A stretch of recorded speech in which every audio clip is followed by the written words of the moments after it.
And they stay there, and they say yeah, and they say that. How many of you are ready to win? That's right, me too. And this has been phenomenal.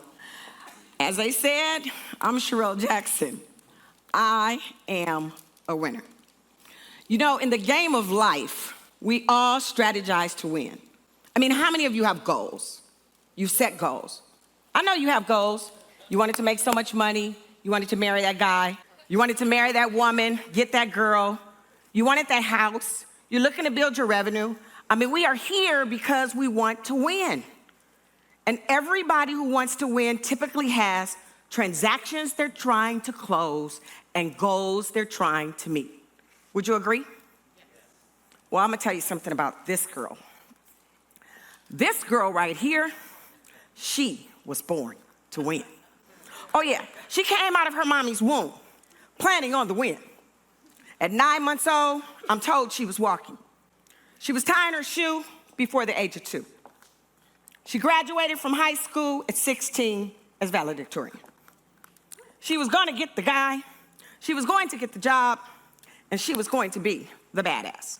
This girl right here, she was built to win. I mean, I am telling you, she started working at the age of 13.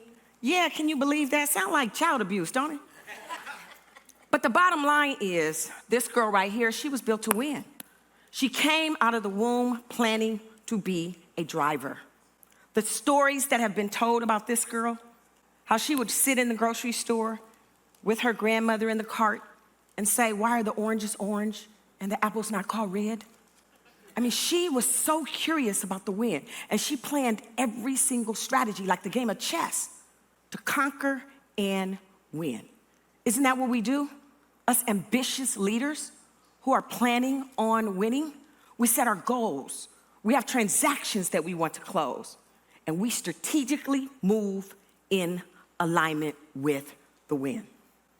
Now, by the time she was 16 years old, she had graduated from high school. She got her job, like I told you, at 13, so by the time she was 20 years old, graduating from college, she had 8 years in her field of experience.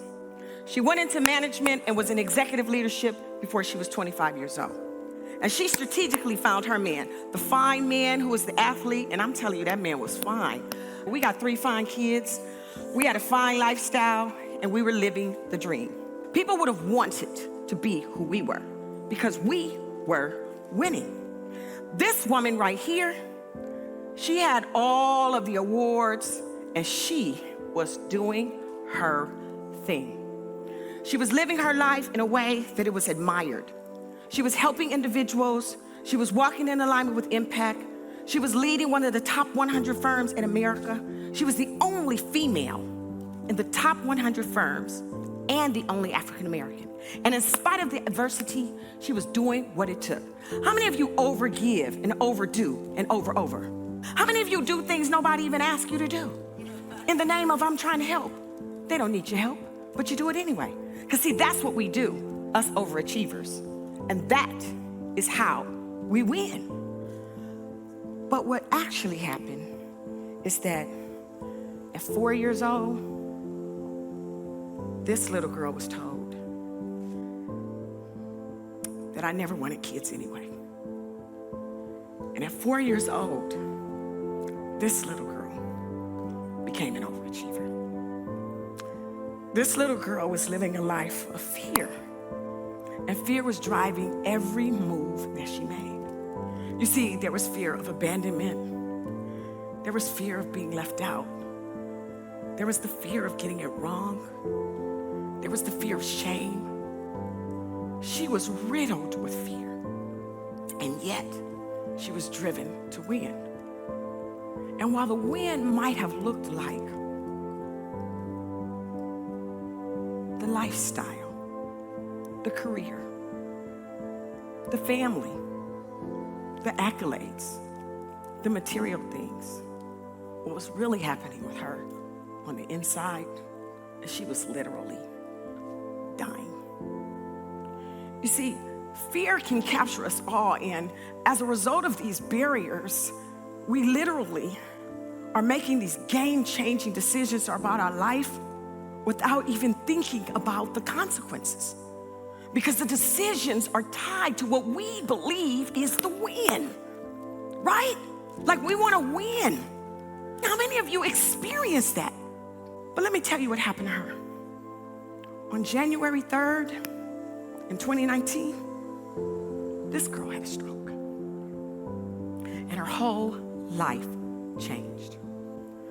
You see, what I realized when I was lying there in the hospital is that all of the accomplishments, the strategies of execution, and what looked like the wins were all tied to an underbelly, a fundamental driver of fear. And I was determined that I was going to conquer fear. But what I had to realize is, how could I do that? Because oftentimes we say that fear propels us, or that we can learn how to eliminate it from our life. But can you? Because I'm scared right now. I mean, after all, Rory and AJ are going to grade me after this. Fear is real. It's real, even though I'm a badass. I'm still scared. I mean, let's keep it real. So the reality of it is that I needed to get real clear on what was driving my life. My question to you is, what is your end game? Because see, we talked about the fact that my end game was tied to goals and transactions. It was tied to getting a fine husband and a fine house. It was tied to being a good Christian. It was tied to being a great mother. But fundamentally, what was driving me? And it was only until I established the in-game excellence proprietary strategy to leading with decisive excellence that I literally was able to change my life.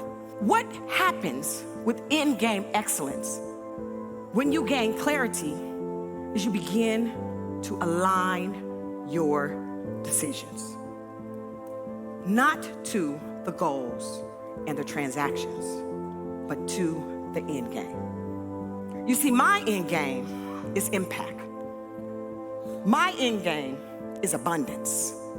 My end game is peace, joy, low stress, and great health.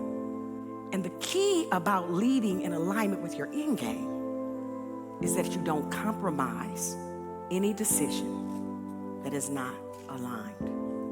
The win now is solely focused on the end game, impact. So what I'm asking you to do is, when you look at the win, don't focus on the goals and transactions. Don't focus on what the world would tell you. Focus on living in alignment with your end game. Today, I want to ask you something. Are you ready to win?